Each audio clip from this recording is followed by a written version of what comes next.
তো hello bye brother, তোমরা সবাই কেমন আছো? আর তোমরা সকলেই যেন আমি কিন্তু ইউটিউবে নতুন এবং আমি একজন স্নাইপার প্লেয়ার। আমার টিমের নাম হচ্ছে ডিফার এক্সট্রিম। আমার ফোন অনেক ল্যাগ দেওয়ার কারণে অত বেশি ট্যুর খেলা হয় না, তাই আমি সারাদিন প্র্যাকটিস করি। আর তোমাদের মাঝে আজকে আমার ওই প্র্যাকটিসের কিছু উদাহরণগুলো এবং আমার কিছু ভুল ধরিয়ে দেওয়ার জন্য এই ভিডিওটি ছাড়া হলো। তো প্রথমে তোমরা দেখছি যে আমি একটা কন্টেনারের উপরে বসে আছি এবং এদিক থেকে একটা প্লেয়ার খুব মুভমেন্ট করছিল, কিন্তু তাকে আমি মেরে দিই। তারপরে দেখছি ফোনটা ল্যাগ দেওয়ার কারণে আমি ভিডিওটা শর্ট করে দিই। তারপরে তোমরা দেখতে পাচ্ছ আমি আমার আইকিউ কাটিয়ে মারা যাওয়ার পর নিজেই মারা খেয়ে গেলাম। এ পর্যন্ত না দেখতে তোমাদের আরেকটা এডিটিং দেখানো যাক। চলো, দেখা যাচ্ছে যে আমি একটা প্লেয়ারকে শর্ট দিয়ে আবার অন্য একটা তাকে চলে এসেছি, এটা এডিটিং। আর সামনে একটা নেট না থাকা প্লেয়ার, ওকে না মারলে তো নাই হয়।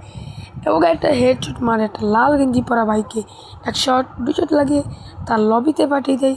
কিন্তু একটু পরে দেখলাম সে নাকি আবার জন্মগ্রহণ করে। তার ছোটো ভাই এসে এখন আমাকে মেরে দেয়, হাত দেখালাম না। আবার তার বড় ভাইকে আমি।